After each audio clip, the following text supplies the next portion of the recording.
Akhirnya saya tolak gaji 50 juta per bulan itu demi negara saya.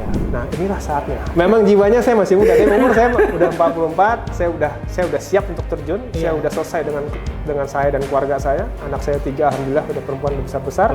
Istri saya juga udah punya usaha juga. Jadi inilah saatnya saya ingin mengabdi, Mas. Inilah saya ingin menjadi manusia yang bermanfaat untuk negara saya sendiri. Bahlil atau Erlangga? Bahlil lah. Karena ketemu baru kayaknya.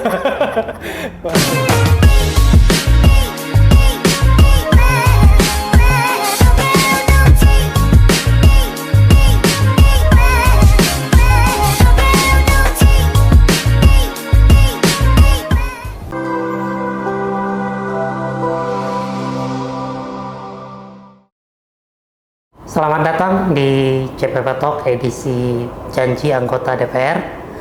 Tapi kali ini bukan hanya sekedar menagih janji anggota DPR, CPP Talk juga akan membahas sebuah perjalanan yang menginspirasi tentang bagaimana seorang pengusaha sukses, seorang profesional, kemudian memutuskan maju ke DPR RI, masuk ke dunia politik, dan membawa visi besar untuk mendorong kemajuan ekonomi lokal. Belakangan ini banyak diskusi tentang peran pengusaha yang memasuki dunia politik, membawa pengalaman, inovasi, dan manajemen mereka untuk mengatasi tantangan ekonomi. Bagaimana ini diterapkan dalam konteks lokal? Mari kita lihat tayangan berikut ini. Di tengah pergeseran dinamika politik, semakin banyak pengusaha yang meninggalkan ruang rapat dan terjun ke arena pemerintahan. Dengan modal pengalaman bisnis yang solid, mereka membawa perspektif baru, efisiensi, inovasi, dan keberanian mengambil risiko menjadi modal mereka untuk memimpin perusahaan.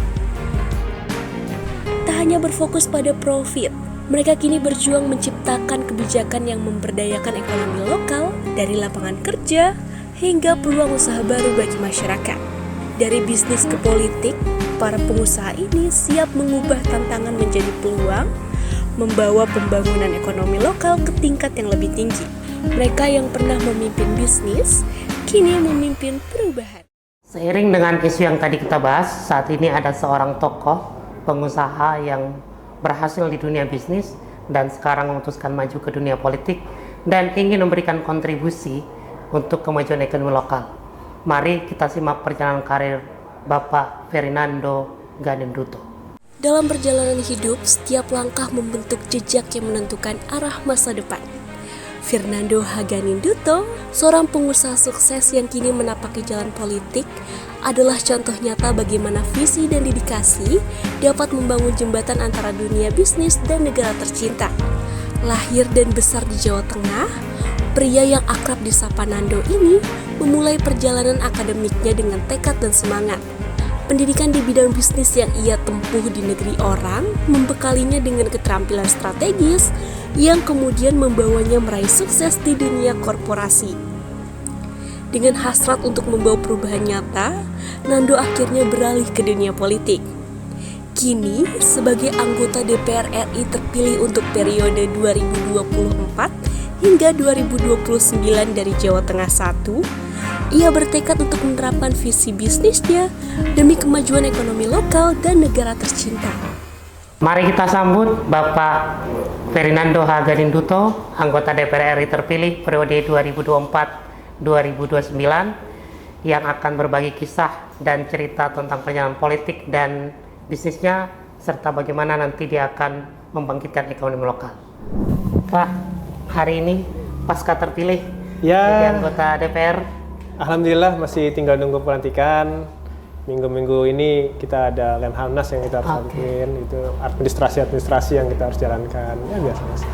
Udah tinggal siapkan mental aja. Baik. Sebelum kita nanti bercerita lebih banyak tentang perjalanan Mas Nando, saya biasa memanggil Mas Nando, dan bagaimana nanti beliau akan memperjuangkan ekonomi lokal di Jawa Tengah, terutama di dapil beliau. Kita akan simak percakapannya sesaat lagi.